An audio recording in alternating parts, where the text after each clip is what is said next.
Making your way in the world today takes everything you got. Taking a break from all your worries sure would help a lot. Wouldn't you like to get away? Sometimes you wanna go watch a movie with PJ.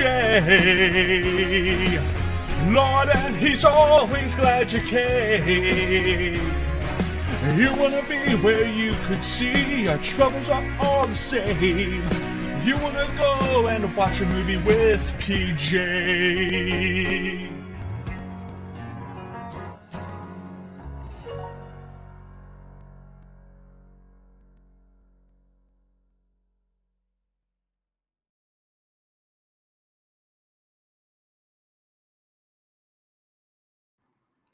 Now, I don't know about you guys, but happy Monday, number one.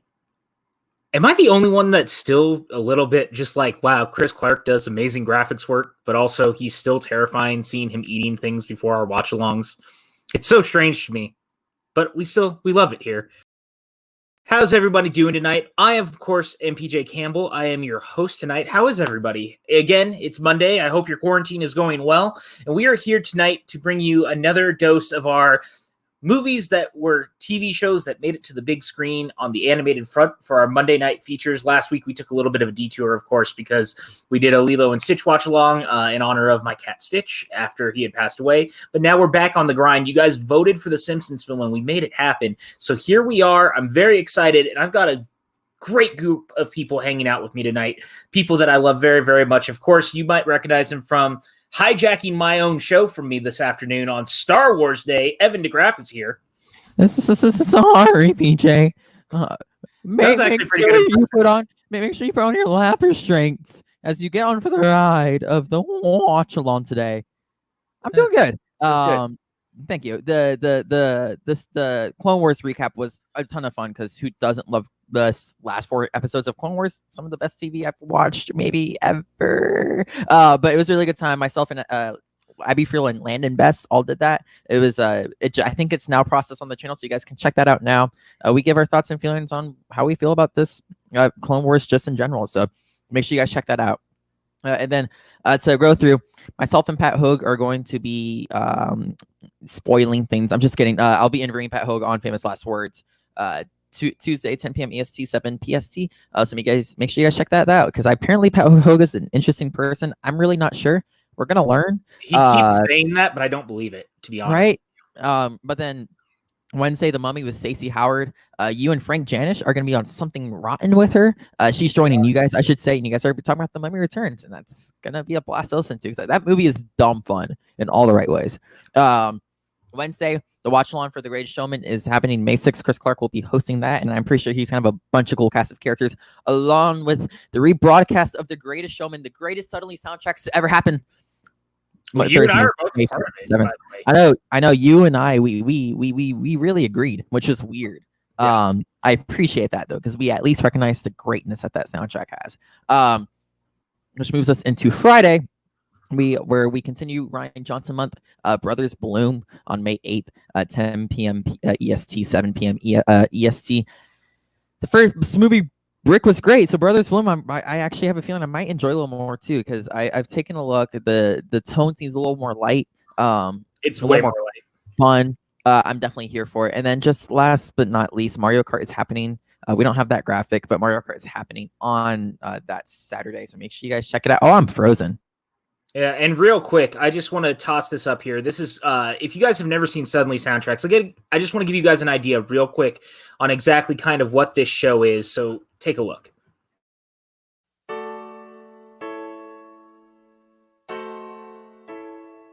So like the song is definitely a staple of society, and like it's so hard not to dance to because it's da da da da da da da da da da da da da, and it keeps getting faster and faster and faster. It does a really good job of speeding up the tempo while it's not getting like out of control. And because of that perfect balance, it's easily rocking. Like, how do you not want to sing that song over and over again? The word in itself also is just so much fun. Easy rocking, easy. Like I agree with you. There are 3 songs from this soundtrack. Yeah, I think that that people will always that they will be at least in their top 20 of Disney songs of all times. Spoonful of Sugar, and then Super Cal. This song, I remember being little and watching this and being like, Mom, she made up a word. And my mom was like, all words are made up. And I'm like, oh, really? It blew my mind.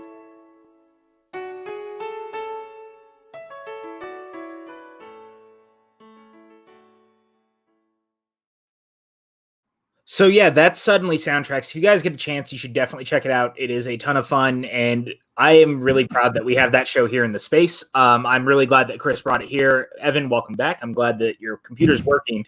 So now we have. Is it really a stream if StreamYard does not have an aneurysm on Evan's laptop? That's like fair. Honestly, that's fair. We're also joined by our favorite Canadian, Pat Hogue. Hello. What the hell is that? Oh, howdy. Hey. Yeah, I'm excited to be talking about the Simpsons movie, eh? Got your ritualistic Canadian here to make sure in the Simpsons style to make sure that we bring some character to this one, eh? I've been holding this up for 6 minutes now, thinking whenever am I going to come on, but this was so worth it, eh? Look at this, we're going to have such a rip-roaring good time. Everybody take a shot, eh? Oh, I think Matt Groening's going to sue someone. Because it's that good. I'm practically ripping it off. Your hair is starting to look like mine, by the way, just out of control. I'm trying to hide it under. How are you holding up? I'm perfectly together. I'm well kept. Don't forget. Hey, very well coiffed. Evan, our interview's tomorrow, not tonight. Okay, so keep the drinks still minimum. Tomorrow's a date. This is like flirting, I think. Anyways, I'm really excited for the Simpsons movie. Haven't seen this one in a while. I remember really liking it the first time I saw it, and the many times after that. I really have not kept up to date with the Simpsons, kind of for the same reason that society has not caught up to date with the Simpsons. So this will be nice, to get back to the good version of it. Yeah, I'm excited. I really love this movie. It holds a very special place in my heart because for the longest time, I never thought we'd get a Simpsons movie. I mean, we all grew up watching it kind of in its very, very important heyday of The Simpsons. I still watch it now, but it's not what it was, it was so specifically what it was. For the first 15 years, that show was maybe the end all be all of parody on television and just very much in a way that South Park wants to be. And I like South Park, but I think The Simpsons has always been just ahead of the curve in every single way, which is why South Park even had an episode about Simpsons did it. But we're not alone. We are also joined by Maxwell Haddad. Hello, Max. Ta-da! Oh, there he is. Hi. Is this not the Monday Night Magic podcast? No, it's not. This is the Monday Night Animated Movie podcast. My wires must have been crossed. I'm sorry. That's okay. I mean, The Simpsons are kind of magical, so I'll give it to you. Yeah. But, how are you, sir? I'm okay. Good, man. I'm glad to hear it. It's Monday. It is Monday. I am healthy and alive, so that's all that matters right now. Let's go. And here we are watching The Simpsons together. And, let's go beat them up, guys. Come on. Did all of us here grow up watching The Simpsons pre this movie? Obviously, except for Evan. Yes. And kind of it's weird to think about because it started in the 80s and really that was kind of the inception of where it all began. But I started on the Tracy Ullman show, actually.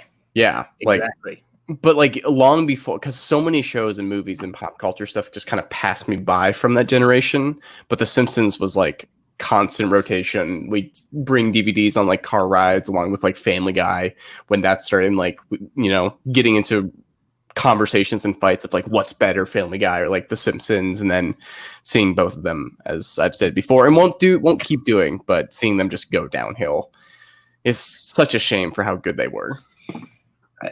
I feel like one of the defining memories of my childhood was the national uproar over who shot Mr. Burns. Oh yeah, totally.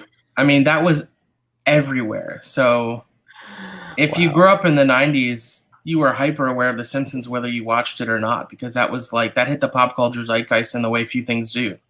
Yeah, and that's why it's it obviously felt like a ripoff or a loving homage to the Dallas Who Shot JR, which was in the 80s, but still, Who Shot Mr. Burns?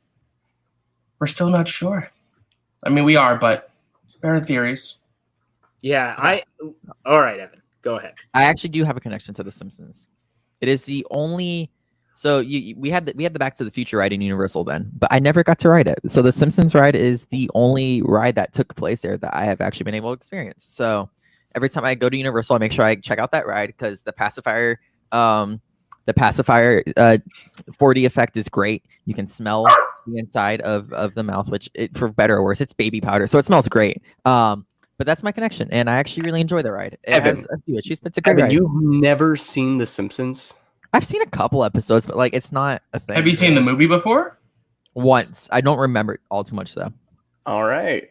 All right, There we so go. this is going to be very interesting because I think this movie, in the same way I actually love the theme park attraction, I think the theme park attraction like perfectly lampoons theme park attractions. Like it's a really perfect parody in a theme park. And I think that the Simpsons movie, when it made its jump, really kind of parodied the idea of jumping to from television to the movie space and what that meant at that time. And I love this movie so much because it did try to do something that you might not necessarily do on the TV show. And we're going to talk all about it when we jump in.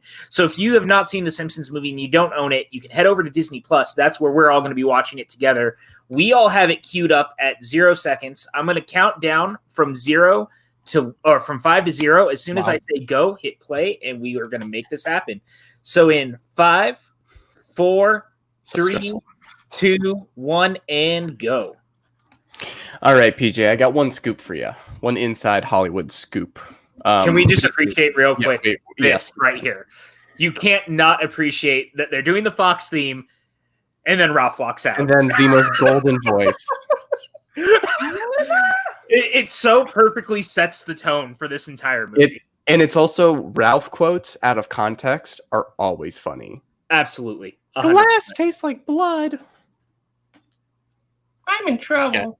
I'm a fatality.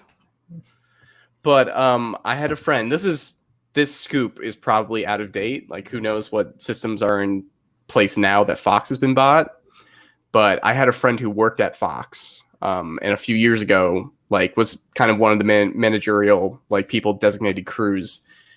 And they said they have a second movie ready to go the second the show stops like working.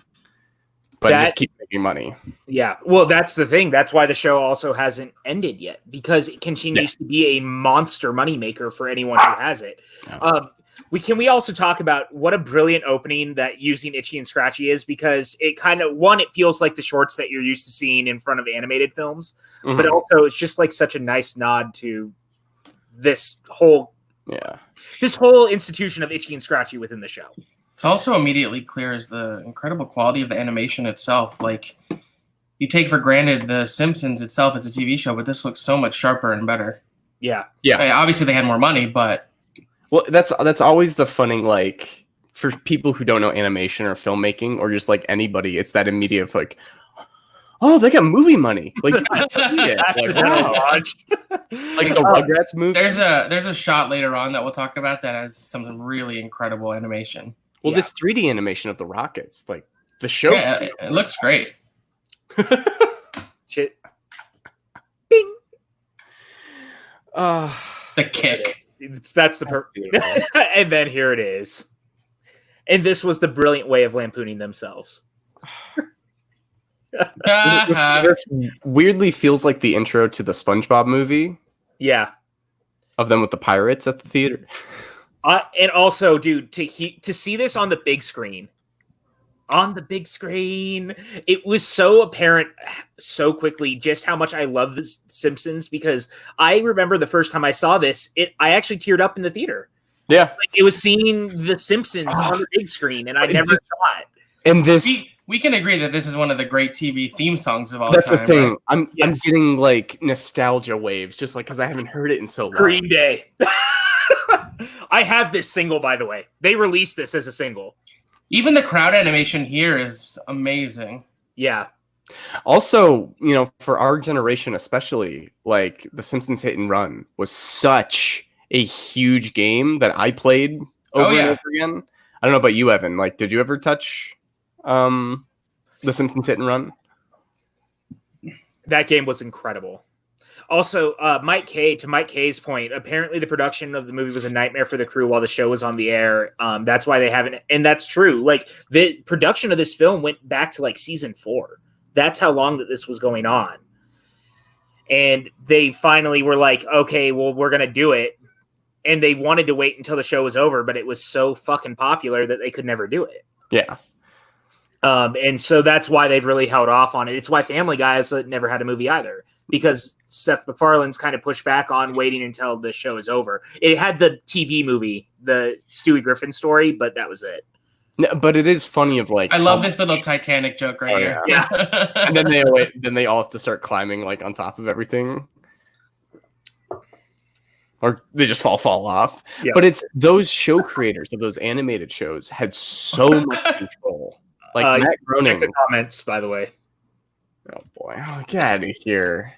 I love that they're playing the funeral version of American Idiot. Because everyone in Springfield who just killed Green Day is An American Idiot. An American Idiot. Yep. It's in this. Oh, I love this so much.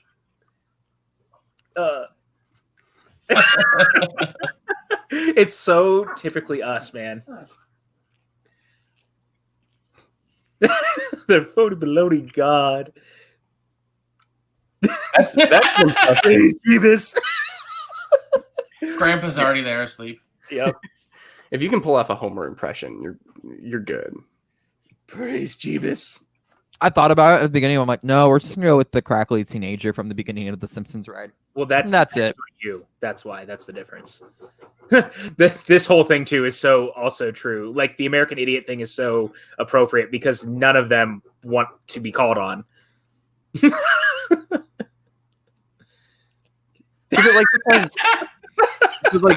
I shouldn't laugh. That gay jokes are.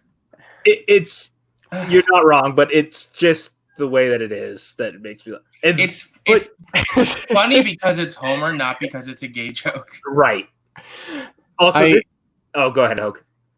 No, I was just gonna say just how much immediately just this looks like a movie, and I don't know how to describe like what.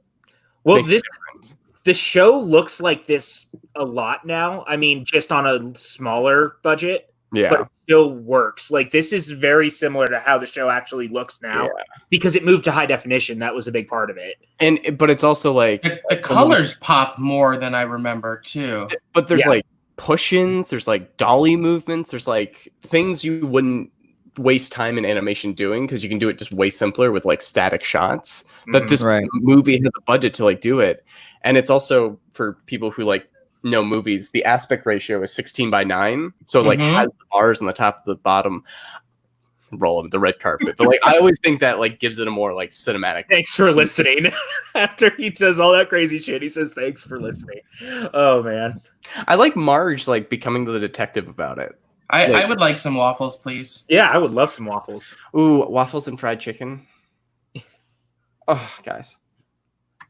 You mean chicken and waffles? Yeah. Because we love him. Because it's great. I love that Homer's takeaways. We got a free rug.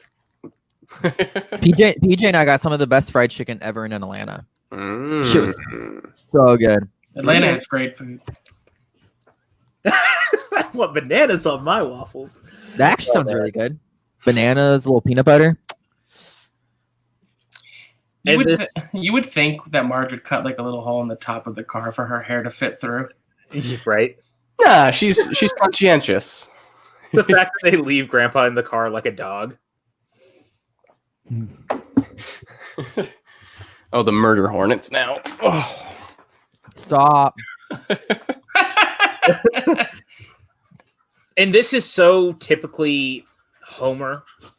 And everything about it, like it feels kind of like a sketch, but at the same time, it works so perfectly in the confines of what the movie sets up doing. That's why I like it so much, because I think the first little bit of the movie does feel like a greatest hits of what we know The Simpsons to be, but also setting the plot forward.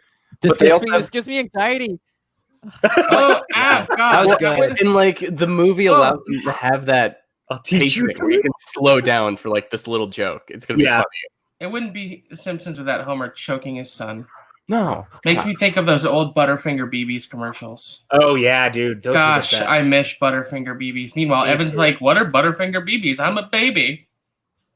Also, the fact that this is all Homer telling Bart to do stupid, terrible things, their relationship is so pure, and I love it. And I know that that's a weird thing to say, but like, that's what I've always loved about The Simpsons at the end of the day, is that they really love each other.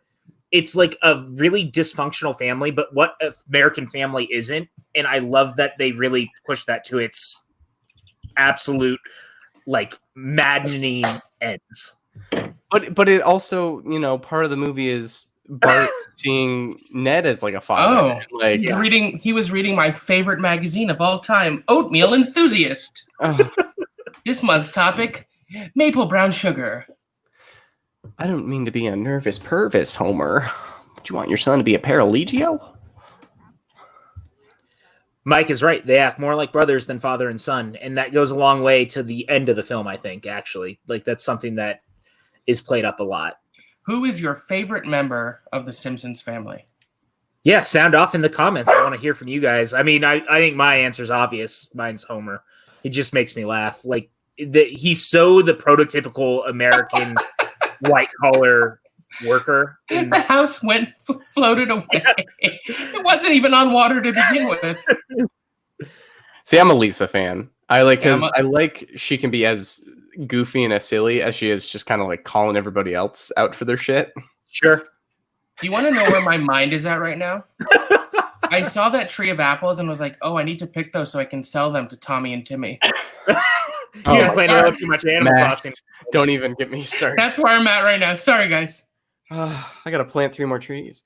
Jacob says his is Homer. Mike says Homer or Bart, but it depends on the story. We got Stephanie in house saying Lisa. Lisa is great. Colin's such a great character. Bart's definitely, I think, my favorite because I think I texted Hogue this today. We were talking, and I said, let's see if I can find it. What I said to Pat Hogue was, well, yeah, I'm like Bart Simpson, but with the kinder heart. Sure.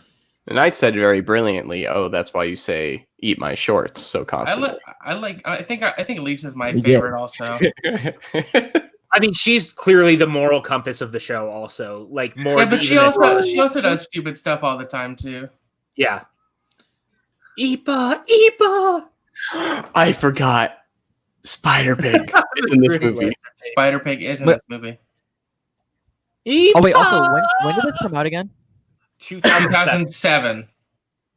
Okay, I was trying to figure out why it looks so great because like the animation is stunning. Because they made it a big deal when it was coming out. I mean, the show had been on for almost 20 years to that point, and they wanted to make sure that it looked like that. Oh my god, this little joke in the bottom is amazing. Yeah, that we even advertise in our movies. I think part of why the animations look so stunning is because it's hand drawn.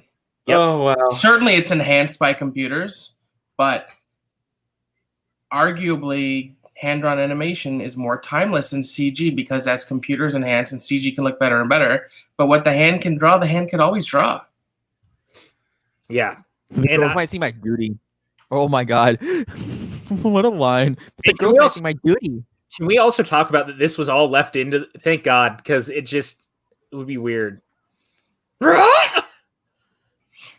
Now let's see if Disney Plus was man enough to keep it in. They did. And we all okay. I watched it last week to see. I was curious because just that one scene on repeat. I like men now. Again, it's like it's the way that those lines are delivered. What perfect animation! This is so good. It's so good. They had the balls to do that. Literally, like the balls. On like a 3D sign, like a 3D bullet. That's cool. But it's all in like Simpsons art style, so it doesn't need to be like high res. Oh, the French fries. Just amazing. Plentiful penis. Hey, man. Man, you know what I want right now? I want a Duff beer from Universal Studios. Dude, me too. And one of their donuts, too. Yes. Those donuts are next level, dude. Whenever I go to Horror Nights, I always pregame with at least 2 to 3 Duff beers. We did that together. We sure did. We did that together, and it was the best. Oh, he's so tired. I know.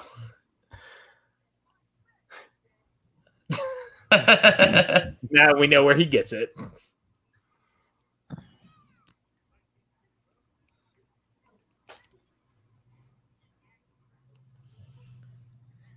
Jacob says that they sell Duff in Australia. Actually, of course they do. Brightest says he does what we do. He drinks the Duff beer or wants the Duff beer like we do. I'm like, yeah, bullying does take. No, here's the depressing part about the Duff beer in Universal. It's the fact that like butterbeer exists, and you're like, well, why get Duff beer when you can just go to Harry Potter World? Because Duff beer has alcohol. Yeah, butterbeer does not. I mean, but they also have like pumpkin beer. It's not that good. The worst thing that is 2020 in a nutshell. By the way, that line is 2020 in a nutshell. Why does he carry extra pants? I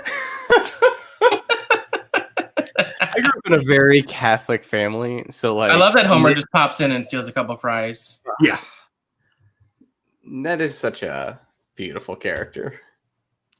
Do you guys remember the storyline where his wife died in the show and like what a big deal that was? Again, very 90s. If you were even alive then, you knew. Remember how they killed Brian in Family Guy for 2 episodes, then brought him back? Yeah. Some of my favorite Simpsons episodes were with Sideshow Bob also. Yeah, Kelsey Grammer, who I wish had gotten to be on. Well, so what's funny, I was going to bring this up, is that the whole idea of this movie kind of started because of Krusty. They were going to do the Camp Krusty storyline and turn it into a feature-length film in the mid-90s, and they couldn't find a way to turn it into a feature-length movie. So that was part of the reason it sat for so long, was that they just kept trying to reconfigure and figure out what they wanted to do. And I think that they found the best of both worlds in this. This is amazing. But in doing a movie that is The Simpsons and on the big screen, but without having to copy storylines from before and doing its own thing. Yeah, this movie definitely has the kind of grab bag, let's throw everything at the fridge and see what sticks, kind of like vignette sort of movie. Yes. But it's The Simpsons, so it works. So like it's funny if The Simpsons are doing it. Star Drew's offering us all Duff beer, which I'm a fan of. Ned Flanders to Homer is like Dinkelberg to Timmy Turner's dad. That's a great reference. I freaking love Barry. A pig wearing a hat. I'm glad Jacob loves pigs wearing hats. You can't kill him if he's wearing people clothes. What do you mean they barely had enough material for an actual episode of the Camp Krusty episode? If you really think that, I'm gonna need you to take that back, Jacob, because Camp Krusty is one of the all-time great episodes. I mean, I know you're Australian, but like Simpsons is like a American cultural institution. Homer and the Pig is one of the sweetest things the Simpsons ever did. I just watched both Babe movies like this week. That'll do, Pig. That'll do. Yeah, this is scratching every itch. This becomes one of my favorite little jokes right here too. Just the one, I like the way that it juxtapositions his feelings with his dad, but like later with the hot chocolate, just makes me laugh every time.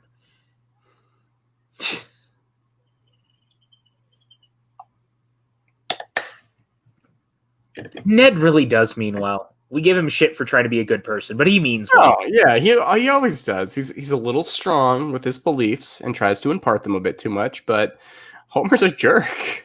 Bart's a jerk. Yeah. Knowing what we know now, if they make a second Simpsons movie, they'll probably come across Mickey and Minnie and Donald and Goofy. Yeah, totally. Because Mike's asking about them doing a crossover with Futurama again, which isn't the worst idea. It was a great premise. They've crossed over a ton in the comics, but they did the one episode and it was fun. But crossovers inherently are hard because the worlds are always so different. It's why I never liked the Family Guy Simpsons crossover that much. I also thought that the Family Guy writers didn't understand the Simpsons because they were the ones who wrote it. Matt Groening and his people didn't really have any involvement, and I felt like it showed. Futurama is still the Groening crew, and so that crossover always worked better to me. There's a 90s style of like version of the Avengers movie you could do where Timmy Jimmy Power Hour worlds have collided, right? And Family Guy, The Simpsons, Futurama, Rocco's Modern Life, Rocco, like Ren and Stimpy, like all real monsters. the episode of Family Guy where Stewie and Brian travel through dimensions. Got an Irish brogue. Isn't there someone really famous that plays Colin? Let me look it up. I think they wanted it to be Bono, but they couldn't get him originally. Well, I know they were talking about Bono. Yeah. In the movie. Let's see. The Simpsons movie. Yeah.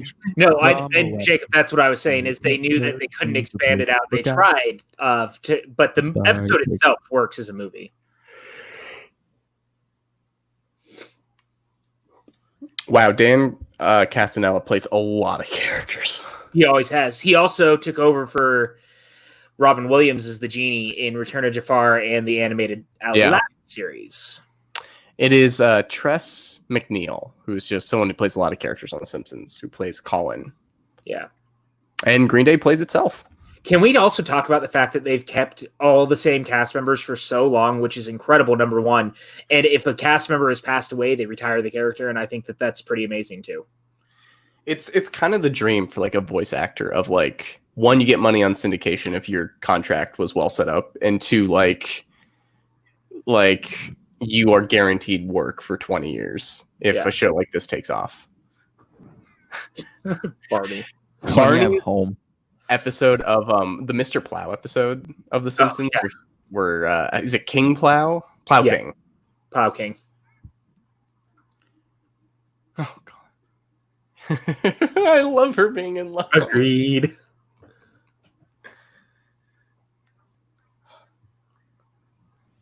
If we don't all self-quarantine and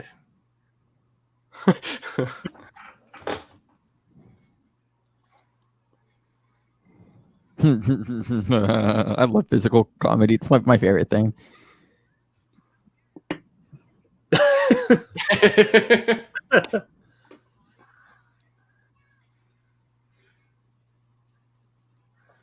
Evan, you've seen Airplane, right?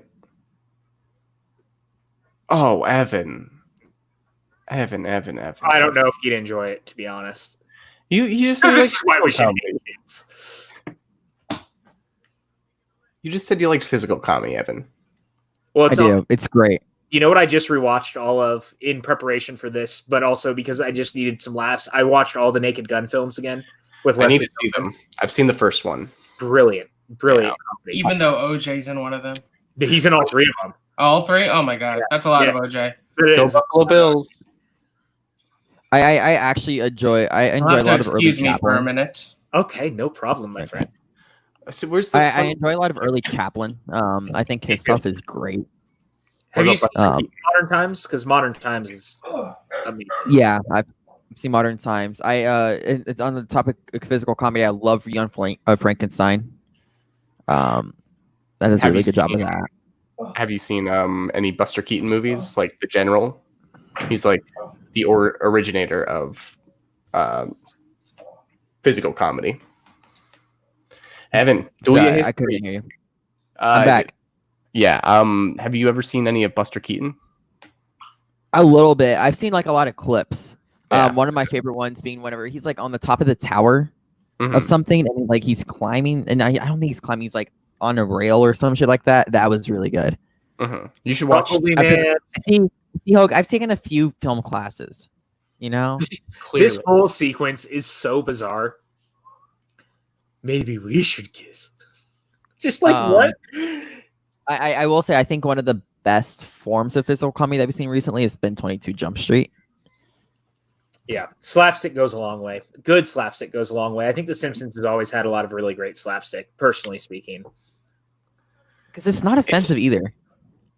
But it's funny to see like the evolution of The Simpsons. Because like as much as The Simpsons was physical comedy, it was like, you know, satire about white suburbia, like families and like kind of like middle America and all that.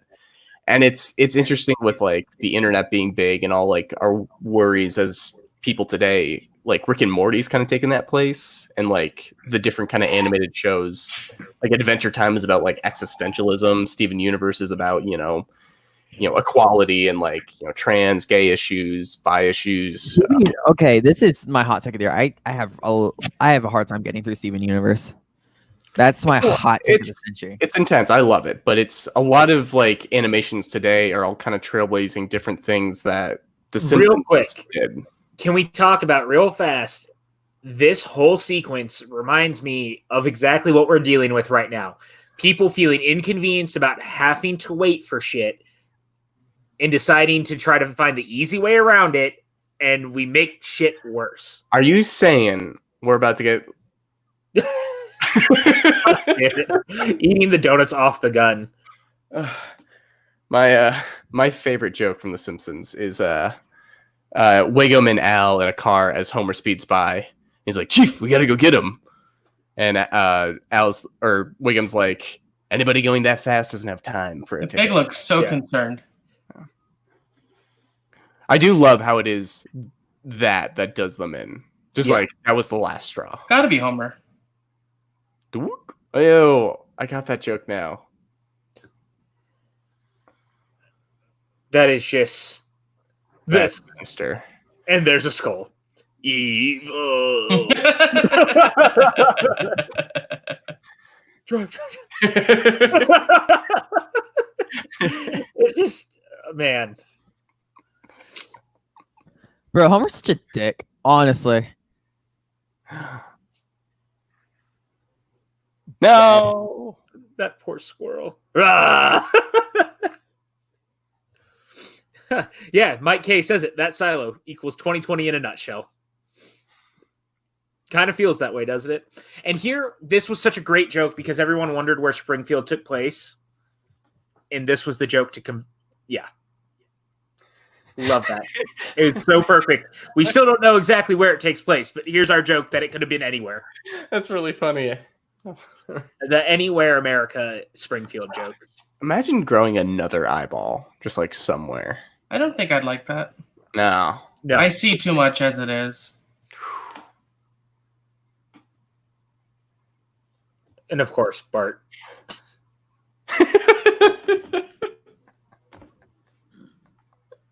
One more eye jab, and it's a federal crime. EPA. Wait, Jacob said he's no dick. He's simple. Sorry, no. His daughter was working hard as hell to get this plan through, and then he only goes out and ruins it. That's a dick. Sorry. I love this. President not read. Again, what a brilliant joke.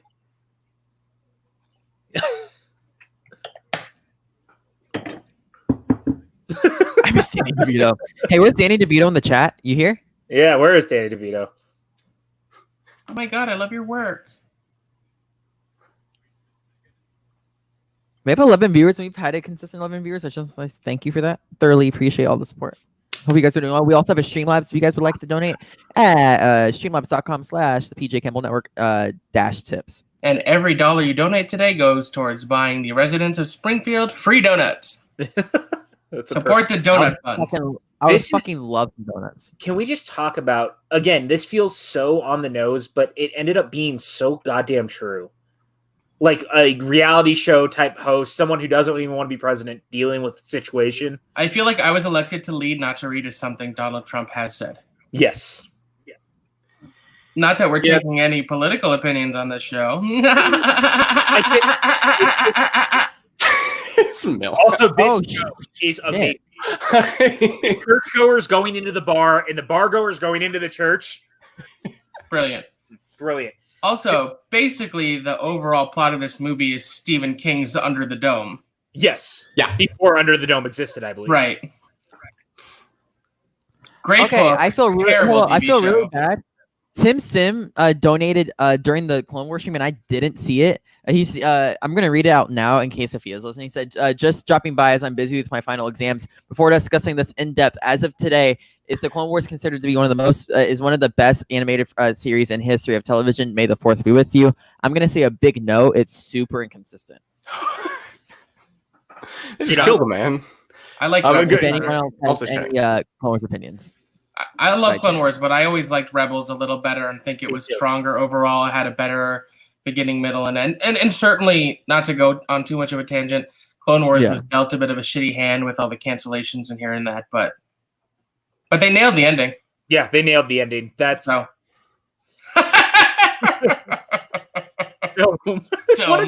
I mean, that is so dumb, and it works. On point. That is a great joke. I also never realized like the nuclear plant is inside the dome. Yes. So like that town is alive for a day maybe before like just like it's filled with like nuclear fallout. Who's hurt? Raise your hands. Oh God! It just. Hi, everybody. Hi, Dr. Nick. We stand in this area here in this house. My dream is to play a character like that. I'm here to be the guy. I'll add some flavor to a scene, and then you'll miss me. Who did this? The United States government. I love Albert Brooks, by the way. Like, I love that he's the villain of this. I need to watch Drive again. Drive I'm thinking about that later. Listen, I'm a man on a big TV. Just listen. Wait. This is the Tom Hanks section, right? It comes up. Albert Brooks. Heck yeah. He's a good filmmaker, too. Yes, he is. Really? He's directed quite a few very, very good comedies over the years. Lost in America being one of my all-time. Yeah, Lost in America is great. Oh, that was him? Yep. Oh, shucks.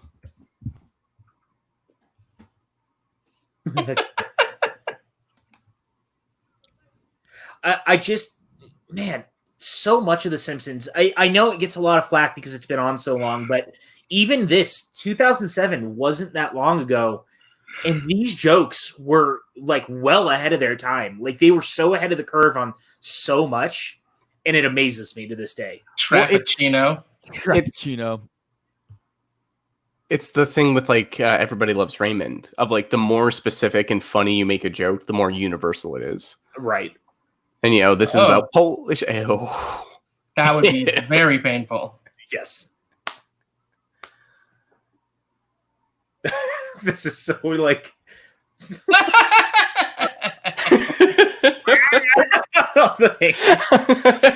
Hungry cats at the bottom. It's just so terrible. What are the odds that their backyard would be at the edge of the dome? Right. Yeah, I'll tell you this. Like, writing is hard. And, like, you're like, the story needs to happen. They gotta be the ones there. And the good ones can figure out, like, a good way to do that. And the Dome. Dome Depot. How quick did they get Dome Depot to be a thing in Springfield? And I love that. Like, again, just... You know, man, I think that's why this show continues to appeal so many years later is like what you were just talking about with the Everybody Loves Raymond. It feels so universal. Like it is very American. Don't get me wrong. Like it's the very prototypical American family, but there's a lot of universal truth to the things that they deal with and the way that they are. Bro, Maggie is still there in the sandbox after all the chores are done. And she's gone. Yeah. Oh, that's so good. I love the little magic sound that goes with her going through it. It makes it seem like a portal for real. Yeah. With the little magic too.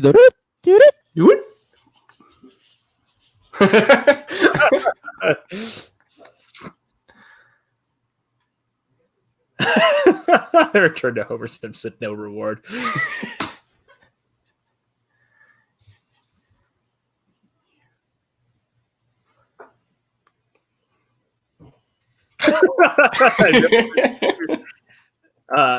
Jacob brings up, have you guys seen the Easter egg going around in Who Shot Mr. Burns? Homer was going to shoot Burns by framing Krusty. I have, actually.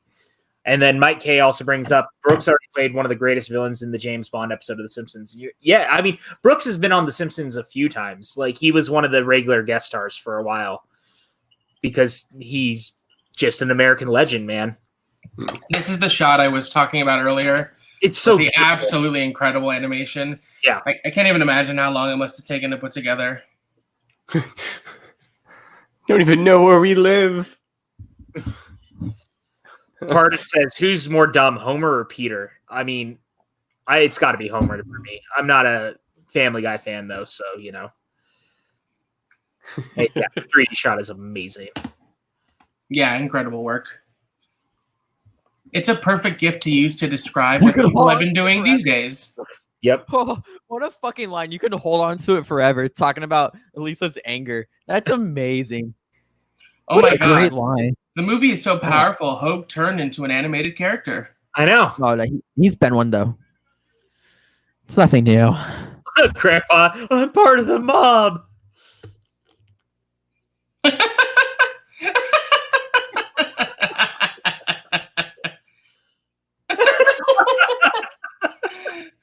Oh man, I can't just it's just so good. Jacob, I agree that he was completely robbed for a nomination for Drive. I agree as well.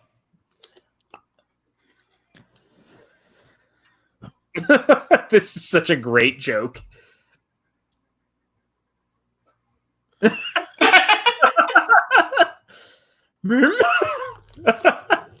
Oh man.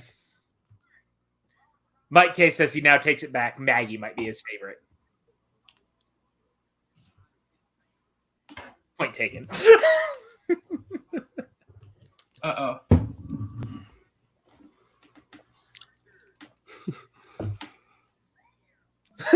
Nelson's so goddamn fucked up. Plopper. That's such a good name.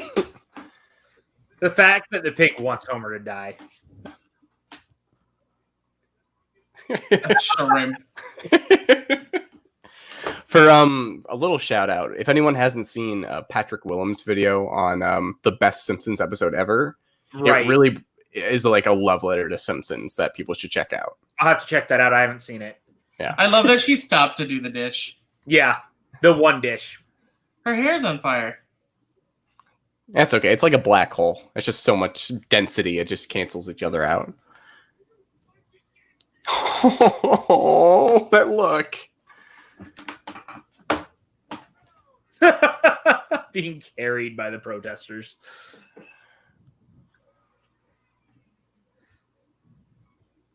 That's so dark, by the way. Like, so dark. Oh, man. It's just like, even as a kid, I was like, there's no point in killing them. The damage is done. So this is truly horrific. Yeah. As a kid, how old were you when this came out? What was this, 2007? I would have been 12. Oh, okay. Yeah. I was 20, Oh, so it's a little And bit. I was 17. I'm right between both of you. Oh, man. I'm the grandpa of the episode, apparently. No, that's Evan. You kids. Evan might be the youngest, but he's also the most boomer-like in nature. I believe it.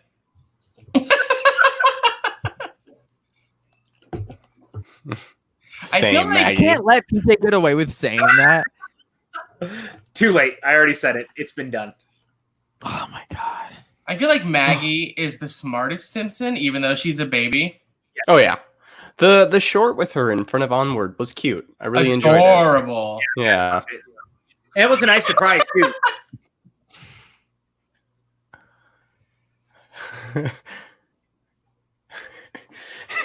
What? Oh, ow. Ooh. Oh, it's so violent. The arrow. The red arrow. Stardrew wants you to know that they were past 20 when it came out, Max. So, you're good. I am not the oldest man alive. That I know. Jacob says, has Evan actually seen this? I've seen it once. Guys, I saw it with a friend late one night, but I don't remember it. Not going to lie. Santa's little helper. Yeah, they left Santa's little helper behind, and that makes me a little sad, actually. We all need a Santa's little helper in our lives. I just realized that was a very poltergeist. There's kind of problem now. Poltergeist. I actually just ordered a Poltergeist shirt today. Right, Rags? Cavity Colors. Oh. Good one. Competitor. They both do really great horror t-shirts, so if you guys need horror t-shirts... I'm wearing a horror t-shirt. I am too. That is I'm wearing definitely our me Lord's sometimes. shirt. You should have worn that. That would have been appropriate yesterday. It's true. Oh. This is really the fact cute he right actually here. knows that the music is great. What happened to Snowball? Snowball? We don't know. Snowball just is there.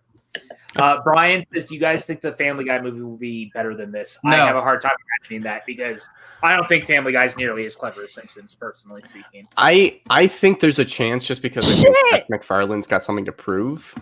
Like, especially after A Million Ways to Die in the West and Ted 2. I think if he's leading the charge on a Simpsons movie or a Family Guy movie, he's going to put a lot of energy to make that good. The first Ted is one of the few movies I ever walked out of halfway through. Really? The first one?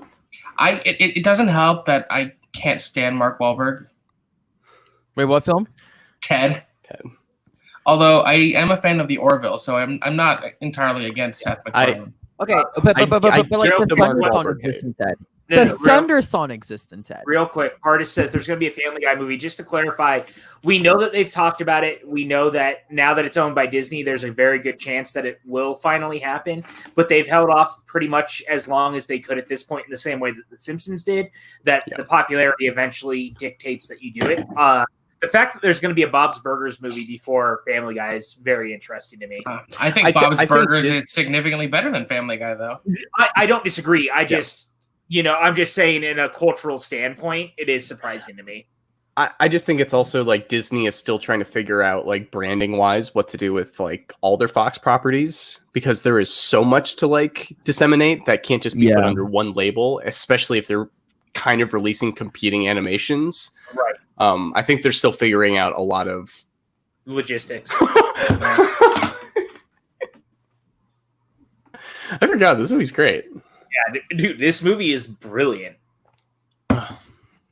Bart is drinking. He is our little Evan. Exactly. So I've been saying, just gotta listen. I used to love the old Simpsons like arcade game in the cabinet. Yes, where Bart would hit with the skateboards. That was great. That's one of the all-time great side-scrolling games. There's a great game. Doubt. Yeah, I wonder if it's online somewhere. Jacob apparently does not like the joke with the two cops, which fair enough. I mean, it doesn't bother me. There's dated humor. There's stuff that definitely, like, in retrospect, we'd be a little bit more. But it's also, this was in the middle of the Don't Ask, Don't Tell, so it's like it made sense then. Yeah, and I also think that, like, there's some, I just think it works within the movie's time frame. I'm not saying it's right or wrong. I'm just saying that it definitely works in the time frame of it. It's like, you wouldn't release Blazing Saddles today because it wouldn't make sense to release it today. The Simpsons movie is a little forward thinking, but it's still got some like mid 2000s stuff where you're like, okay, it makes sense. We've come further.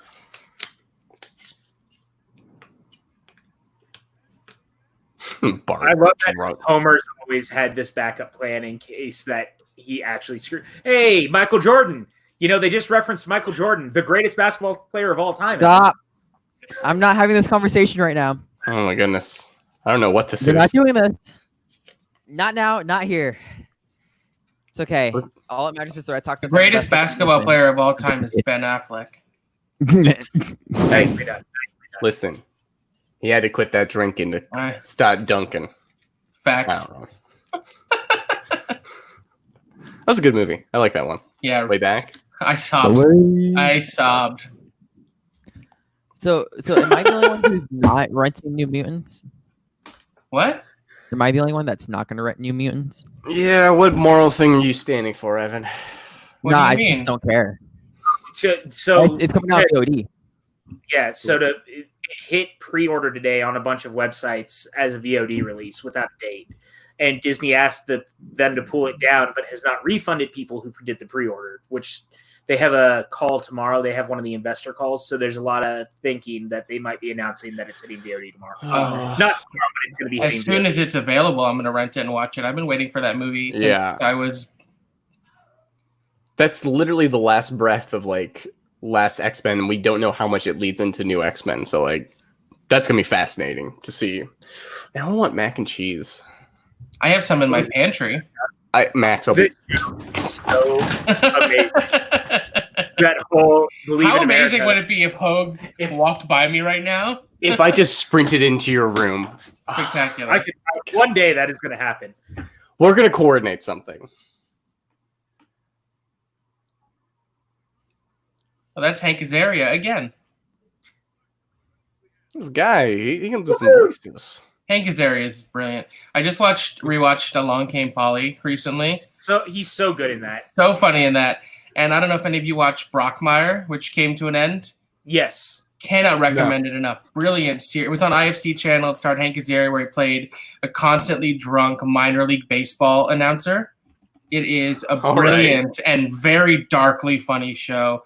At least the first 3 seasons are on Hulu. It's Hank Azaria at his best. He does an amazing character voice the whole time. Hank Azaria at his best is still Godzilla 98, though.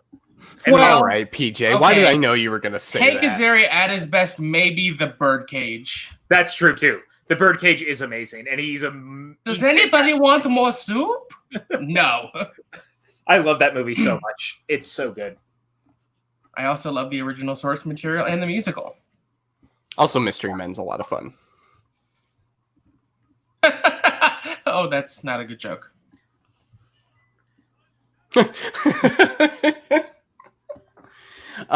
Where is Tom Hanks, everybody? I'm just wait. Donating blood, plasma. Day 37. Right. God, that's like our quarantine. Hank Azaria was in the Smurfs movie as Gargamel. I didn't say Siri. I said Hank Azaria phone. Gosh. The fact that his underwear is Duff underwear is. I want Duff beer. I want Duff beer so bad, man.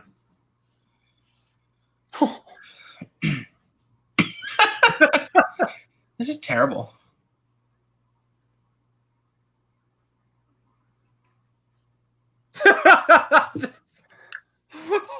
I'm pulling out the other hot dog.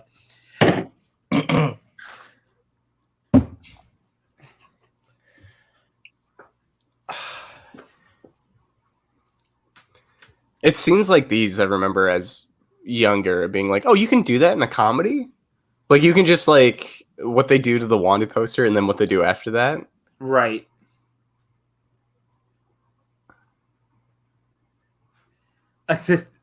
That whole joke. Yeah.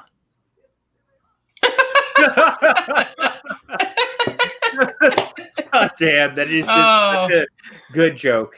I was like, you can do that? Like, for every good joke in this movie, there's another one that kind of makes me cringe. Well, you know. Monty Burns.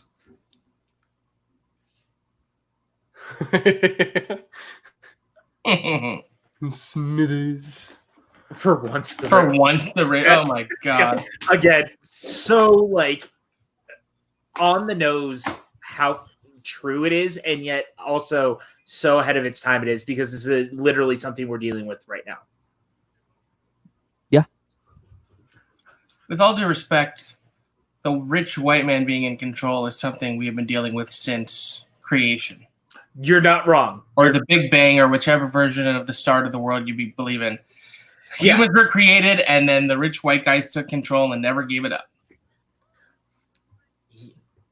Yeah.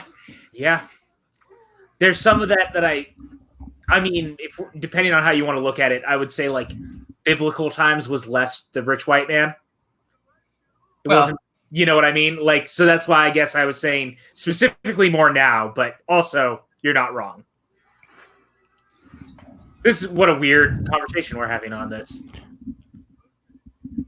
I'll be saying, if anyone wants to give me money to become a rich white man, I'll fix all those problems. Just give me money through the Streamlab, please. What's the Streamlab again? I forget. What was that? Good job. What's the Streamlab again, PJ? I can toss it to you. I'm going to put it in the chat, actually. Great. Give me Thank money you so much. specifically, please. Not the French Canadian, the Floridian. Appreciate it. Evan? Also, I don't know if you guys saw it in the private chat. Evan brought up the idea of doing a Into the Spider-Verse watch along. So, chat, if you guys want to do Into the Spider-Verse before it leaves Netflix, how about you guys sound off and maybe we make it happen? Maybe when does it leave Netflix? June 2nd. Look at Maggie. Oh, good thing I own the 4K. Okay. I don't know who else owns physical media, but go off. Just kidding. Are you looking at PJ's video screen? I think PJ and I are in a constant competition to see We who are. owns more discs. And we send back and forth pictures of, hey, look at our new thing. We do. It's true. I have well over Another 1,000. Another one that I also want to do, I've never seen before though, is 9 with Nine John is- C. Riley and Elijah Wood. That's an interesting movie. The animation style is really cool. The trailer used Coheed and Cambria. It did. I thought you were talking about the Daniel Day-Lewis musical. No. Also, No, the one with like the Yeah. he's sort of like a ragdoll puppet. Post-apocalyptic. I have that. I have that, and I haven't watched any of them yet. But Yeah. I have that and Master Z. I couldn't get the trilogy, so I'll watch those on Netflix. They were sold out. I know, but I got Ip Man 4 this week, and it's 4K, and I'm super stoked. I have it. I can't wait to watch. I can't wait to talk about it with you. I blind buy shit all the time. I know. If I don't like it, I put it up on eBay. Whatever. Okay, you know what's funny about this? Jonathan Peck, hello. It's good to see you. Something I'm starting to realize, and I don't know if Jonathan this is Peck. spoilers- Any relation to Gregory Peck? Oh, So I don't know if this is any spoilers, but at the end of season 2 of Rick and Morty, they end up on a small planet, and I think Rick and Morty's this is a direct callback to this here. And I could be wrong. well, this What, is a animals? No, to the fact that they're like away on like just in a cabin, and it's just them as a family. I mean, that's I just love the Disney-fied animals in The Simpsons. By the way, that's what I want to Great joke. That's a good joke. It's a great also- joke. people are put into like the witness protection program like for decades. Like that's a thing. You know what Well, else ended in a cabin? Also, fugitives. Dexter, Laboratory or the serial murderer. the I'm just latter. saying, shout out to Rick and Morty for taking inspiration from The Simpsons. That's all. I'm just saying, people hiding from the authorities is not the craziest Stretch. story choice for. I have a question. Why don't they I- just dig under the dome? That's a great 'cause that question. sounds like a lot of work. I feel like 2 men and a shovel could do it. Wow.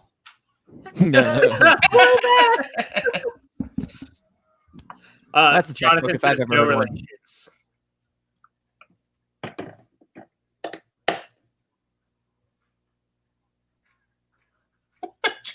Oh, Awful.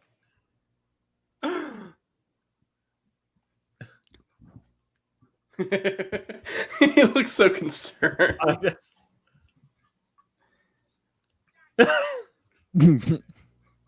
Diaper genie.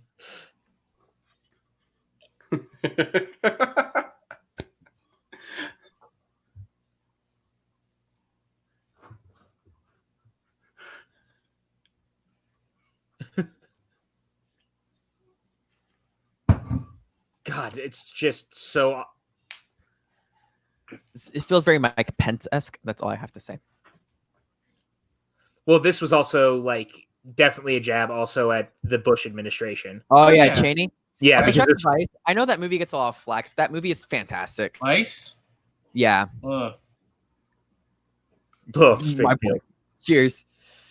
I didn't care for Vice at all. I but- think it's absolutely amazing. Like it's probably my favorite movie of that year. That was a really good year for film. Evan, shut your darn mouth. We have an American hero about to butter our bagel. There he is. The fact that Tom Hanks does this is just so perfect. So How it's did they capture his look? Sure thing. It's funny. The Post came out that year too, which is I Post love is that a good movie. the tuffling of his hair has the magic sound, and it makes me laugh.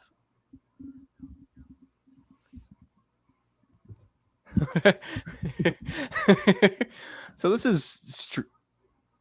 Wait, What up this one? thing. This is strangely close to the plot of Lil Abner. For people that I just know. love that. Why don't you? If you're going to trust the government, why not this one? The way he says that makes me laugh. honestly, if Tom Hanks put out a video saying that, I would be like, checks out. I'd have to think Wait. about it. So is it not this movie where he does the thing of like, I'm Tom Hanks saying thanks, and he gets rid of the O and the M in front of the T, and then puts his first initial and his last name together to say thanks? No, that is What? not. Where's That- that from? That would be from Big. No.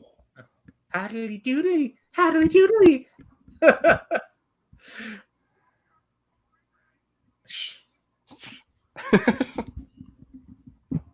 God, there's just so much, man. Like, I miss snow.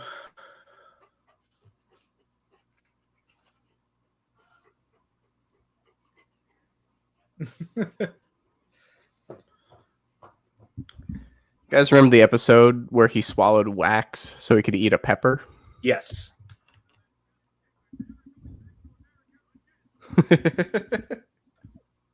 Homer going off on his own is so like prototypically what we're so used to from things like this, and just how people react. Grand Theft Walrus, this is an amazing joke, by the way.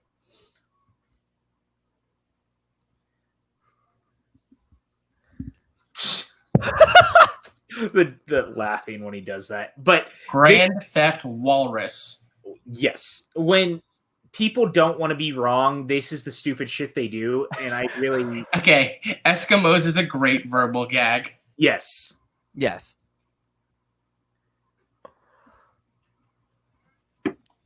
And I know that so much of The Simpsons is Homer trying to learn to be better and stuff, and being a decent husband and decent father. But I think that the movie for me has always been the one that's like, outside of some of the really early seasons when we saw how Marge and Homer met, this was always the one I felt like that really hammered it home and how important their relationship really is. And that's what I've always loved about it. Like, it really is, it feels so personal.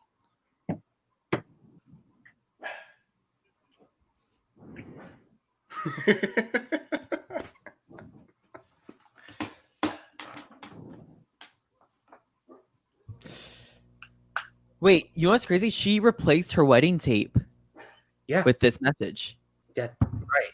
That's what I'm saying. That's why I'm trying to drive home why I think that the focal point of what they've learned is so important. And that's why I think it's so personal, because I feel like this is one of those times that, like, The Simpsons has always been known for going the extra mile to really like get that emotional jab if it needs it. The movie, in my opinion, really goes that extra mile to get that emotional beat. It's also like they're fighting for the it's sad. They're fighting for the relevancy of The Simpsons and like saving Springfield, and so it's like it has that meta weight going into it. Yep, absolutely. And the idea that something bigger could destroy it and bring it all down, and what does that matter? Like, you know, would it just be another staple in the long line of TV comedy? Yeah, in the landscape, and like that says a lot, man. I love this sequence. The song choice is perfect. Jacob's making fun of you. Oh my God, Evan, for realizing what's happening. Fine. We all have those aha moments. This was great too, by the way. To be continued. To be continued. Immediately. To be continued. Oh shit, y'all! Look, it's the Revenant. It's way better than the Revenant, though. Don't piss people off. Not today. I haven't seen the Revenant. I'm just making a quick joke. Mike, I agree. That's a big reason why the song could make me cry too. Like, it was perfectly used in this. Also, shout out Brandon. That's going on, man. Good to see you. That's so. Oh man. And this is on Disney Plus, which so ironic. Perfect.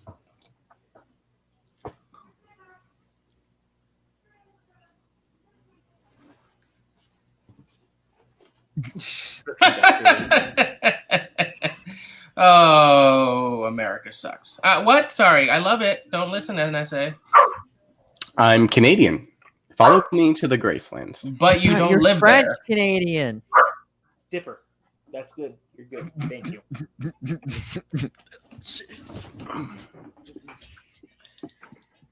God damn. Evan, TARDIS. Iger definitely knows that this stuff is in the movie. There's no doubt. Yeah, no. Daddy Bob knows for sure. He's not dumb. Daddy Bob? Yeah, Oh, yeah. One year at D23, I had a seat in front of him. He was further back than I was, and that was delightful. I was like, I had better seats than Daddy Bob, apparently. I usually go with Daddy Iger, but he already said Iger, so I want to go with Bob this time. It's a throat And the scene. picture that makes me realize that he's a dad. It's Artist my is favorite. being sarcastic. Fair enough. Fair enough. Homer. It's the dancing.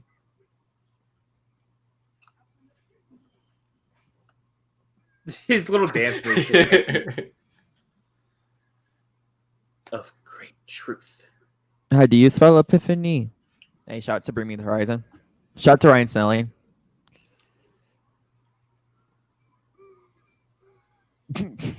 This whole epiphany section is so amazing. And the animation is next level. I love the way it's very Treehouse of Horror-esque, which I also like. Because the Treehouse of Horror stuff is always some of their most ambitious that they do. Didn't Danny Elfman write that song? That makes sense. I mean, it's Spider-Man obviously the composer. Spider-Man theme, but I feel like... I mean, I'm gonna look Was up. it him or Zimmer? I thought it was Zimmer. Maybe. Zimmer did it live at the Hollywood Bowl when I saw the concert. And I think it was even the Mormon Tabernacle Choir who sang the lyrics. Yeah, Hans did write the score. Yeah. Ew.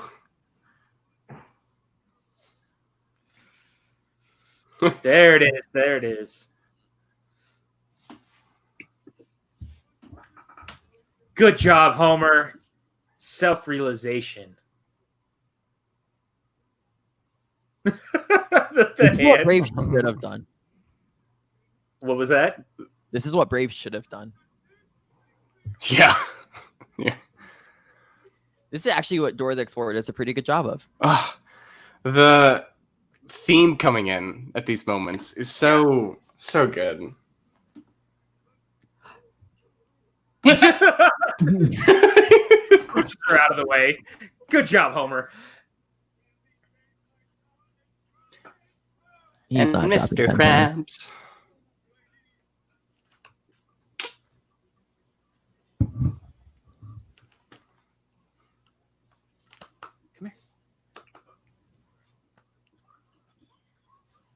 Come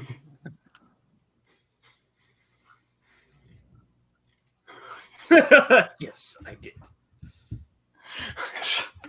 This mushing joke. Yeah. Slayed me as a kid. Run, jump. Just keeps going. Rest. I there's something about every little joke that just it's the right way for me. I don't know. Hot. It still manages to be like a joke that would be in the show, but like a description of the movie. And he gets his comeuppance from it because they attack him. So that's why I'm so comfortable with the joke about him like whipping at them, because we know it's bad and the dogs know it's bad, so the dogs take back power. Brilliant. Really brilliant way of them like condemning that sort of thing.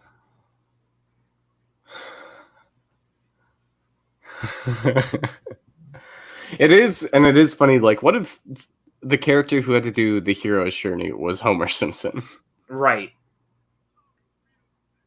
And just cut to this scene. This is maybe the most that the Simpsons ever did, like the hero's journey, I think, as like a full story point. Because the show never, there's got to be some. I mean, in this capacity, because it's like an actual globe-trotting style adventure. Yeah. Because the show never really did that. Again, being on the big screen meant that they could do a little bit more. So they took the opportunity to do just that. It does feel like they had 80% of a movie. And they're like, we also have like a drawer full of funny gags that we really haven't been able to incorporate into like any episode. We're putting them all in this. They're in Alaska. Let's do the dogs. Like using his eyes without binoculars is incredible. Where did Lisa get her saxophone back from? You know, Movie when you put in the magic. back of a hostage span, you get one request. No. Is that how that works? Do you know? Yeah, that? yeah. First Yeah, one. absolutely. This is one of my favorite jokes in the movie.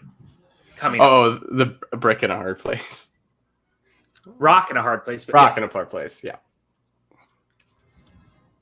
this is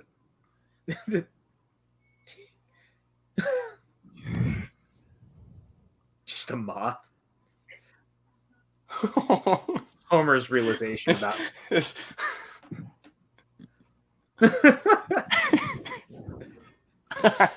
the zesty fork. Hard rock and a hard place. Between a rock and a hard place. What a brilliant visual gag. I know it's dumb. It makes me happy. But again, like, you couldn't do that.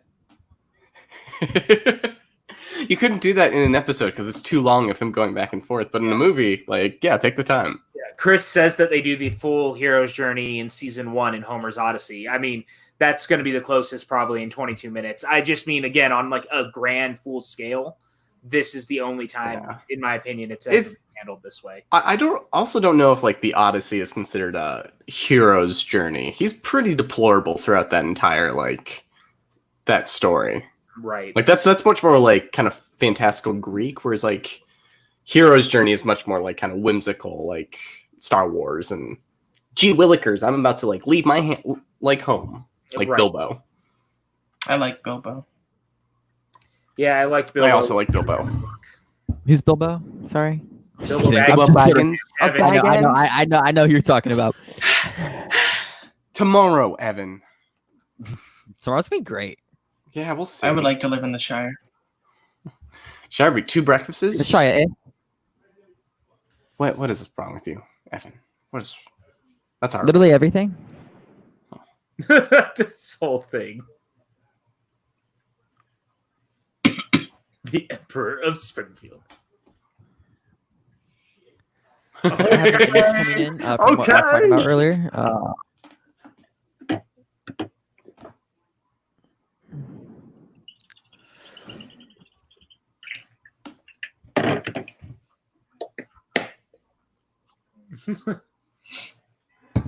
right, guys. I'm sorry in advance, but I do not apologize on this thing, right? And I think this is very important. I could be wrong. Nothing yet. It's about to happen. So keep your eyes open. 15 minutes. I was talking about Daddy Iger earlier. Right. Just wait for the image. I don't want to see the image, Evan. Daddy Iger. What is this? Evan. What is wrong with you? What is wrong with you? That's right. We love to see him. Okay, All right. make it go That's away right. now. Thank you. He's gone. You're a monster. That was horrible, Evan. You know what's funny? It's ironic as Pat is wearing a little Mickey shirt right now. Thank you. I was like, I have something Disney related. It's May the 4th, baby.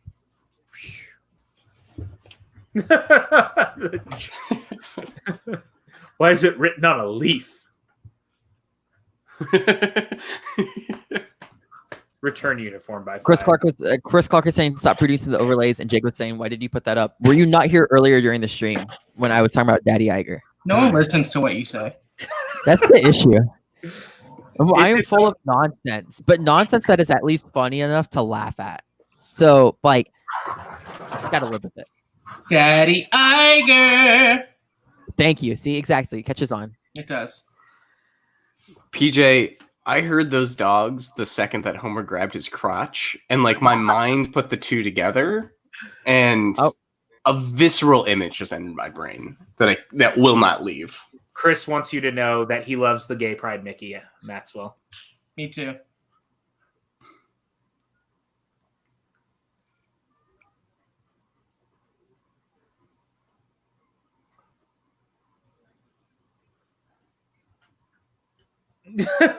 My time to shine. It's awesome. I just love that so much.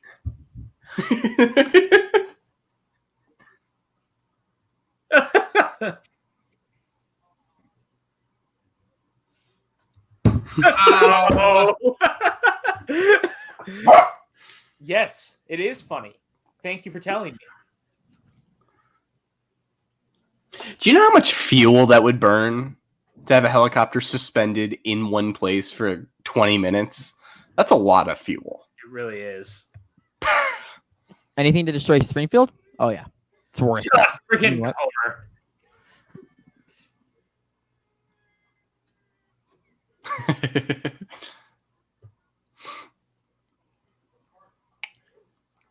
Huh? What a joke. I remember this in the trailer. Mm-hmm. Then they just reverse the footage and he put his head down and goes, "Doe!" And I'm like, that's not in the movie. What the heck? Also, that moment just makes me think that Bart sucks.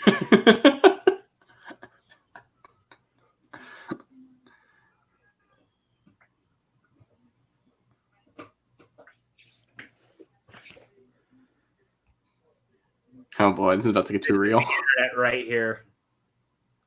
But what I like at the end of the day is that he embraced that that's what he did and he wasn't about it. And that's, that's what's important. We like to make fun of people for doing stuff like that, but if that's really what makes you happy, then it made you happy and embrace it.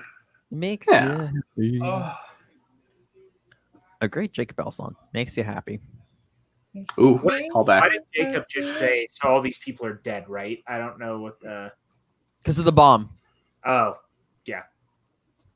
Yes, a lot of the material was written and reanimated before the film was released. It's also just, that is also a trick of marketing. We see that in marketing all the time. Indy 4 was a prime example of using a different take for a line of dialogue in the trailer that was not the same take in the movie. Part time. Yeah, you know exactly what I'm talking about. Yep. That bothered me so much as a kid. Because in the trailer, it's like, part time. I'm like, yeah, that's how Indiana Jones would say that. And don't get me wrong, I love Indy 4. Yes, I said it. I love Indy 4, but that has always bothered me. So you're a teacher? Part time? No. I don't. Harrison. It's such a weird thing. Yeah. Epiphany.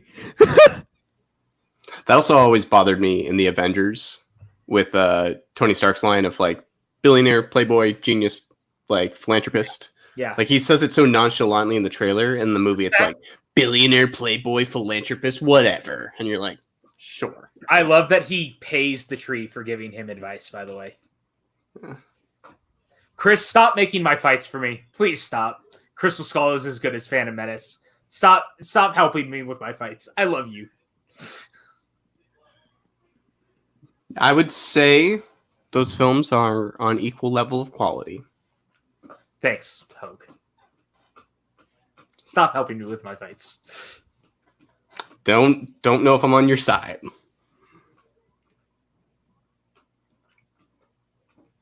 Chris said that the bad guy in the film was actually redesigned entirely before the movie came out. For which movie? For this. Oh, okay. Dude, Bart sucks. I'm just going to keep saying this. Bart sucks. He's a bratty young kid. Yeah, of course he does. Evan, we agreed you are Bart Simpson. I know, but like... Bart sucks. I'm just saying, we... That line. God, dude, it's so good. Yeah, exactly, Chris. Bart equals Evan. Jacob, he's fucking 10. Yes, exactly. I love this.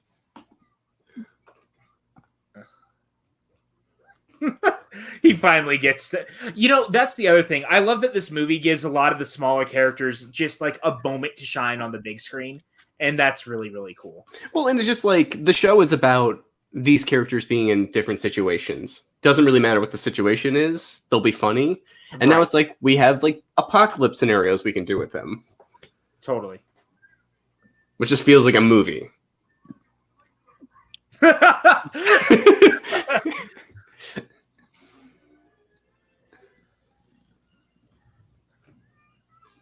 The hair.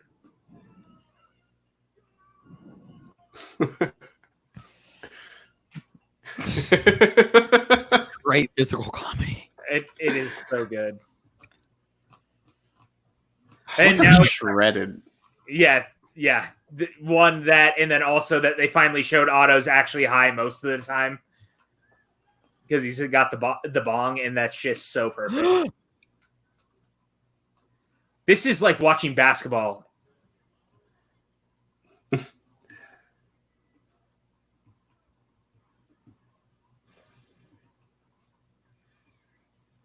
Wow.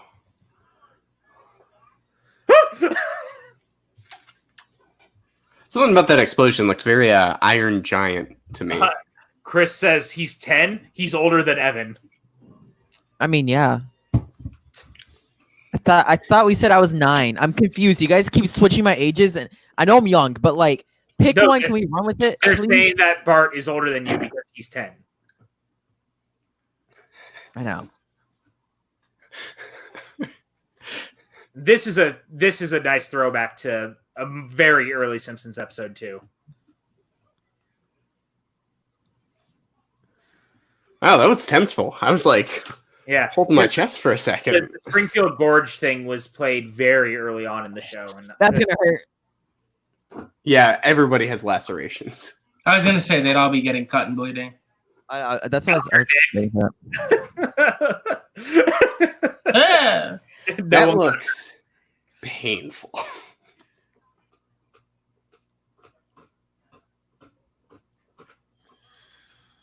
Whoever you are.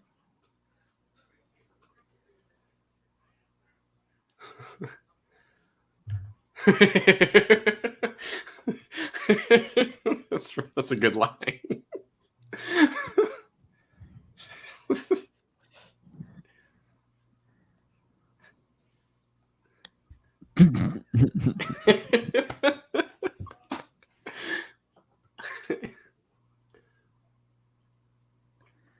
Sorry, everybody. This moment's too tenseful to talk through. He got piggied.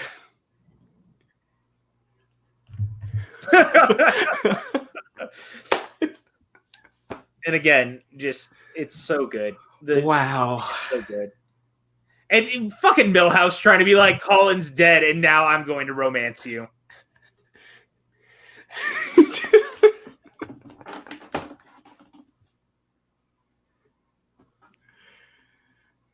Bro, honestly, Colin looks like Brendan Urie. I love Brendan Urie.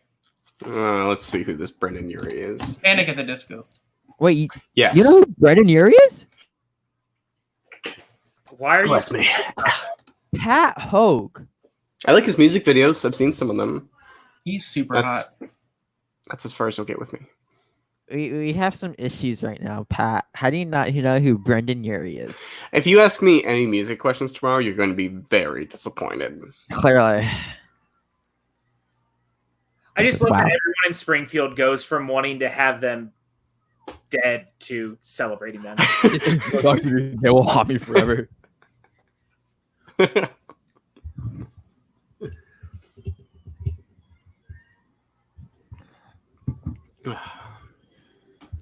Aww. They're so cute together, and that's not safe. That's also not social distancing, but oh my god, wait, Kanye West took inspiration from The Simpsons. Let's fucking go. Check out the Bound 2 music video if you have any clue what I'm talking about. Okay. I'm serious. No, it's by the way, actual serious.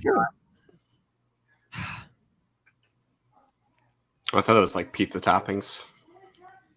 I don't want pizza. Was it the season opener after this that the show finally fully switched to high definition, and they actually show like the opening was the town during the being under the dome? Because I think that was like the best.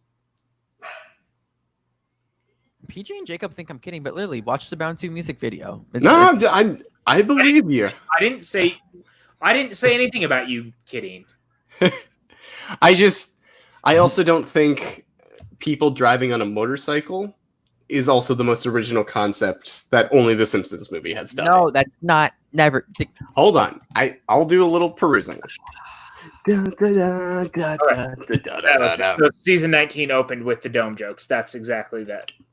So, anyway, Now that we've revisited it, and Evan brought up Kanye West before this was over, congratulations, Evan. You're welcome. Proud of you. Oh, I see what you mean. Yeah. Yeah. All ready for Thank like you. I got it. I'm going to start with Max. You know, it's been a little. Oh, I forgot that they had the post-credit scene.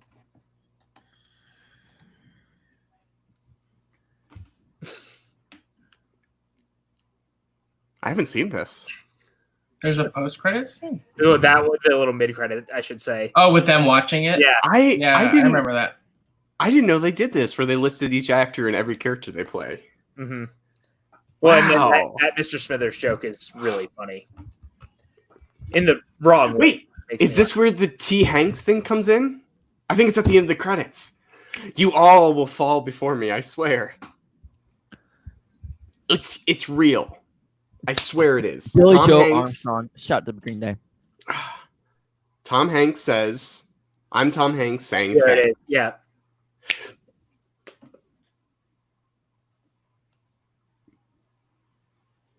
That was it. See?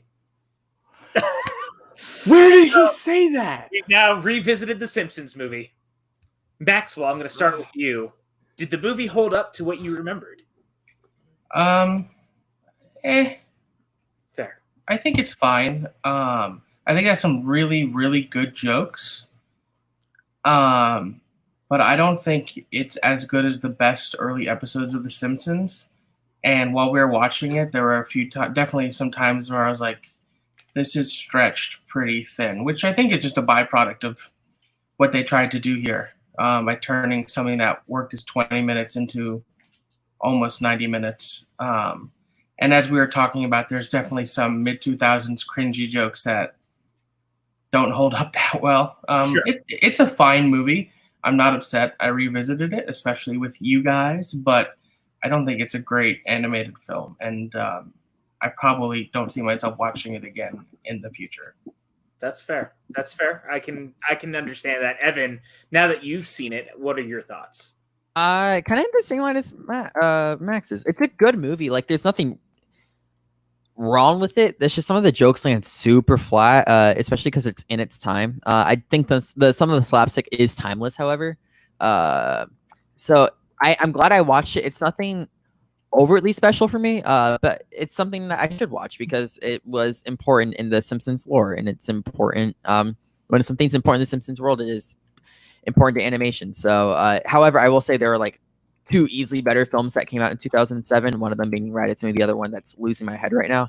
Of course, you had to go and bring up Ratatouille. It was made in 2007. It's gonna fucking happen, PJ. You should know this.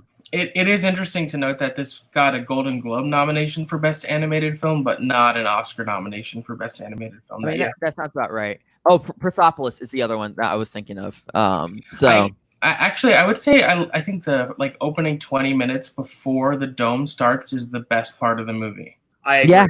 I think once the plot comes in, it sort of drags a little bit because this is The Simpsons has always been a show that works with rapid fire jokes, visual gags, verbal gags, quick-witted stuff. And when you try and put in an overarching hour-long plot into it, balancing that with the jokes, it sort of falls apart a little bit. Again, I think it's fine. I'm not trying to trash it or anything. No, totally. I understand. I mean, that was something Hogue and I were talking about, is that so much of the film feels like sketches throughout, like them trying to expand it out. But I'll go to Hogue. What were your thoughts coming back to the film? Not kind of in the same boat of just it's impressive, and I think a lot of the production value really kind of elevates the material a lot more than it by itself. I think looking at it, it's not the pinnacle of what the Simpsons have culminated to, and it's also not clearly not anywhere near the worst stuff they've done. It's a very, you can see it as the film that they were able to kind of interject in between making their show. It's a bigger adventure. We had a lot of extra cool ideas. Humor not holding up, but again, that production value really got to thrown in and kind of elevated to not a classic, but something I will watch again for the sake of, again, that nostalgia twinge I got from the Simpsons theme and the way they reorchestrate it. It has enough value by itself outside of the Simpsons show that I think it's worth existing.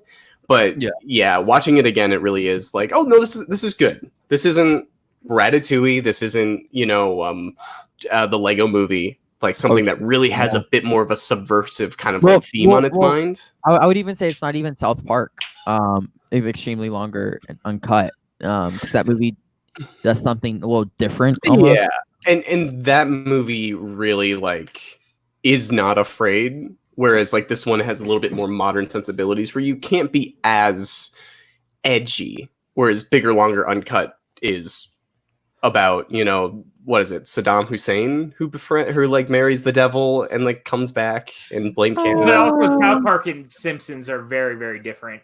Mike brings up a good point though. He says that if you look at the writers who are credited, it's a combination of both the best and worst writers who have worked on the show. Yeah. And I mean, that could be a credit to some of how this came together and the chaotic nature of what happened behind the scenes, trying to put it together while you're also making a season of television or a couple of seasons of television. Like, it's got to be an impossible task. And that's, again, why they've talked about they're not going to do it again until the show is over.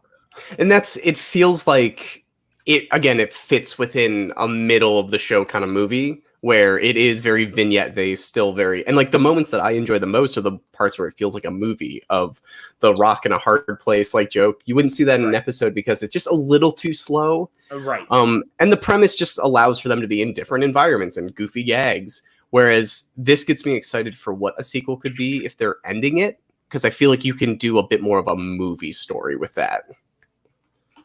Yeah, I don't. Oh, go ahead, Max. I was just going to say, I feel like, and I think you were sort of leading towards this, Pat, is when it came out was sort of right as a bridge between like the best years of The Simpsons and when it started to sag a little bit. It has that SpongeBob movie vibe. It's like in the middle there in like the overall legacy of The Simpsons. But I can't imagine how difficult it must be to work on a TV show and a movie at the same time. Like ideally you could hire one writer to just write the movie and a whole other animation department, but then you risk losing what makes that initial thing work. Special. Yeah, and what makes it special. And I think that's why the balance of this is so precarious at times. But for me, to what Hogue has kind of been saying too, is that it really does live in like this special legacy area of what The Simpsons was and what The Simpsons still can be without giving into like the best and worst of the show. Like there's a lot of stuff that I think it is reaching pinnacle Simpsons humor, but also there are definitely parts that still fall flat because you're also trying to extend out something that you've done for years at 20 minutes and trying to make it 90. And that's not always an easy balance, but they land it a lot more than they don't.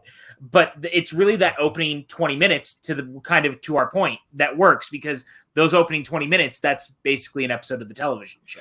Well, and it's weird because The Simpsons does work with structure. Like a lot of the episodes take from like classic stories. They've done fairy tales. They've done like all these different kind of like story structures for The Simpsons, but you feel the mechanics a lot more in the movie because I think there's just like such a deliberate pace to The Simpsons that this movie changes.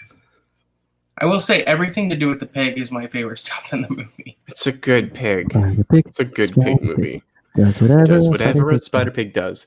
Can he swing from a web? Oh no! Tomorrow. I just really do also enjoy having Albert Brooks as the villain. Like it's just a perfect pairing. And no, it's not perfect, but there's still something very nostalgic for me that's why I think I keep going back to it. And it keeps giving me a little bit of happiness, if that makes sense. I don't know happiness. Never. The sweeping never kid happiness. saying 4 years of film school for this was a little too close to home. Like some of their jokes of all time are. But I mean, I guess that's that. But I guess are we going to do Spider-Verse next week? Is that what we're deciding? I want to do a poll. We're definitely going to do Spider-Verse before the second, but there's some other movies I want to put out on a poll. I say we do. We brought it up. I say we do it before it disappears. June is not that far away. All right, so Spider-Verse it fucking is. We'll do Spider-Verse next Friday or next Monday.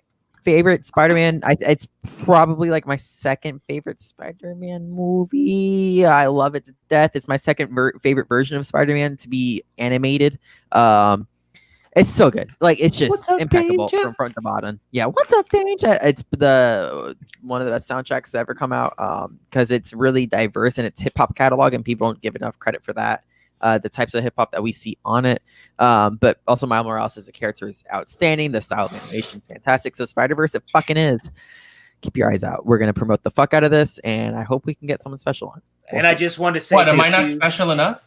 Max, you're fired. Max is What, out. the other day I was a special guest, and now you need someone more special? Hey, wait. I'm not using these terms. It's PJ. That's all on him. Because I love prefer Max it. and he is special, and I need you to stop talking. Just Maybe we could get Donald Glover to be on. That's what I'm saying. See? I'm just gonna say thank you to everyone tonight who watched. You guys are the best. We really do appreciate your continued support, and we hope that we brought a smile to your face while we watched The Simpsons together during quarantine. It means a lot to me that you guys are all here, and thank you again for being here. I'm going to start with Hogue. Hogue, where can the kids find you online? All right, you can God. find me there at Pat the Canadian on Instagram, because you can tell by my accent that that's what I'm doing. Like, see, I kind of matched it like pretty 1-to-1. You're so depressing sometimes. I'm creative. Go to my Instagram at Pat the Canadian. Follow me there. Twitter at Hogue_filmmaker. My Vimeo page where I have all the films that I've made, Patrick Hogue. And then check out my latest short film on Crypt TV. Yeah, that's about it. It's called So. God, I'm tired, guys. It's Monday. Really took it out of me. I cannot get over the fact that PJ goes, that's so depressing, and Pat fucking goes, I'm a creative. 4 years of film school for this. All right. Well, we'll see you later, Hogue. You'll be back tomorrow. Apparently. So Cheers, have a great fools. night. And Maxwell, my friend, where can everyone find you online? Yeah, you can follow me on Twitter at Cinemaxwell, which you can see below. Instagram at Cinemaxwell Inc. And I'll be back on the PJ Campbell Network on Friday for Brothers Bloom. And with that, I vanish. It didn't work! Well, we'll give him that. Evan, what's going on the rest of the week real quick before we get you out of here? Rest of the week, we've already made our announcement for this week. So all I can say is Chris made this beautiful famous last words graphic, and I haven't been able to use it yet. So check out all the back catalog for that. That's really exciting. And then we also have check out our past shows.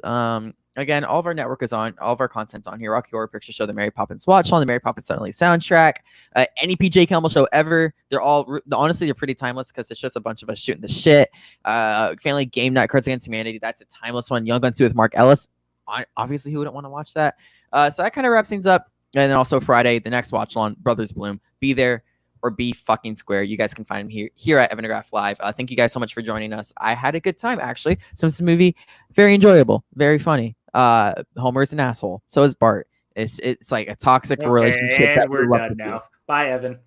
And of course, you guys can find me on Twitter and Instagram at PJ_Campbell. You can find me here pretty much every night hanging out with these fools as we talk movies and other things. And we will see you guys here Friday night for our Brothers Bloom Watchalong. It'll be a ton of fun.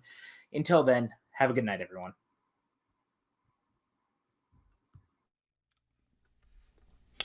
One, two, 1, 2, 3.